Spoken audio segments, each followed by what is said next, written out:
je suis Cédric Urbanzic, neurologue au CHD de La Roche-sur-Yon, en Vendée.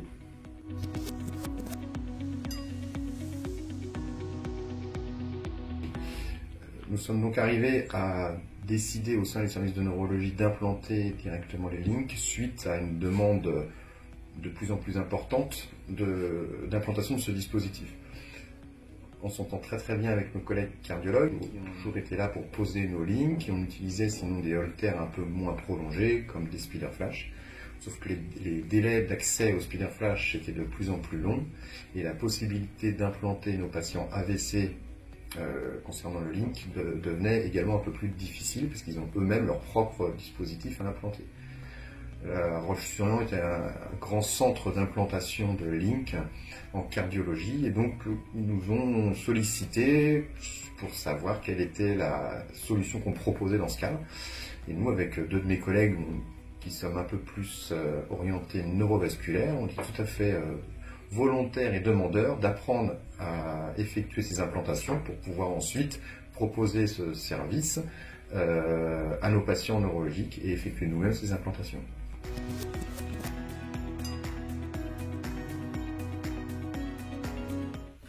Pour se lancer dans ce type de démarche, c'est en somme toute assez simple. Pour moi, l'élément le plus important, c'est l'entente transdisciplinaire avec les cardiologues.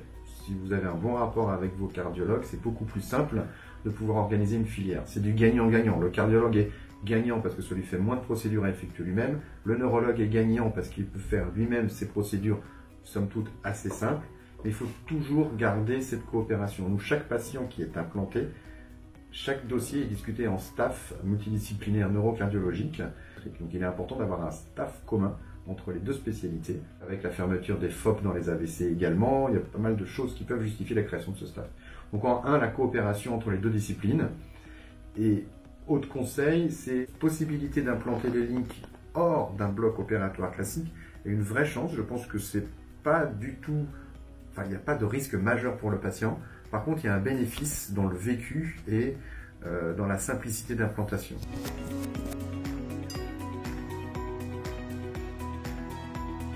Nous nous sommes formés directement auprès de nos collègues cardiologues qui ont eu la gentillesse de nous donner accès à leur bloc de rythmologie et nous sommes allés, chacun de nous trois, à tour de rôle, en bloc, d'abord regarder comment se passait l'implantation, puis très rapidement le faire sous contrôle de notre collègue cardiologue. Et donc on s'est formé de manière pratique, graduellement, après avoir implanté 4 à 5 LINC chacun. On a commencé à convoquer nos premiers patients et à se lancer nous-mêmes, avec évidemment toujours nos collègues cardiologues en cas de besoin qui sont facilement mobilisables.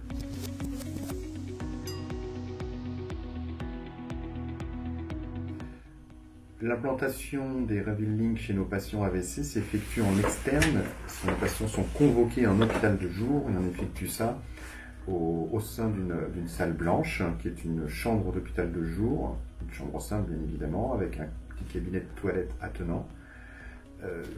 On a du matériel d'implantation cardiologique, comme pour les pacemakers ou les cathéters droits qu'on utilise, et on effectue la pose en stérile, comme nos collègues cardiologues, au sein de cette chambre d'hôpital de jour, qui a l'avantage d'être en éclairage naturel, au 5e étage. Donc ça permet aussi de dédramatiser un petit peu cette ambiance potentiellement chirurgicale.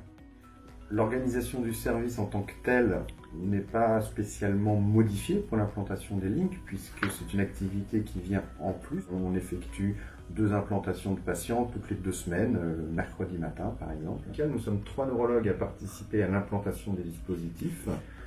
Et chacun d'entre nous revoit en consultation, en général au bout de 6 mois, le patient implanté, où on fait une vérification directement avec la tablette et le dispositif du LINC pour vérifier les alarmes qui auraient été déclenchées, mais également pour explorer un peu plus précisément certaines anomalies rythmiques sur lesquelles on aurait pu tiquer au cours de cet enregistrement.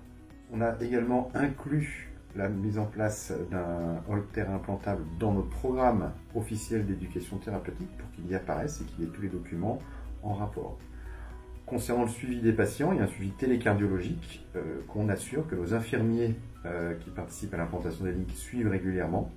Dès qu'une alarme est enregistrée, ils nous sollicitent, nous mettent une petite une feuille avec l'extrait d'électrocardiogramme du Link dans notre banette au secrétariat et on regarde à chaque fois toutes ces alarmes.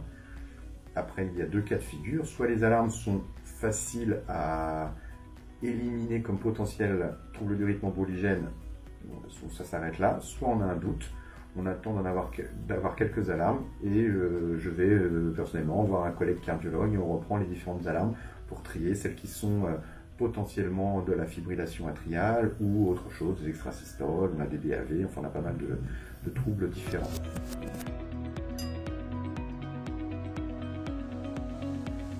Les patients voient un bénéfice pas forcément immédiat, mais déjà on propose beaucoup plus finalement, je pense, d'implantation quand on le fait nous-mêmes, puisqu'on est complètement autonome sur la procédure. On explique plus facilement à nos patients, puis les patients, on revoit directement leur neurologue qui leur en a parlé. Donc il y a un lien qui se crée en particulier. L'implantation, je le rappelle, se fait en hôpital de jour dans une ambiance un peu plus, je dirais, agréable et intimiste, ce qui crée plus facilement la discussion aussi avec le patient. Donc ça permet d'éviter un peu l'ambiance qui peut être un petit peu plus lourde d'un bloc de rythmologie, d'un environnement chirurgical.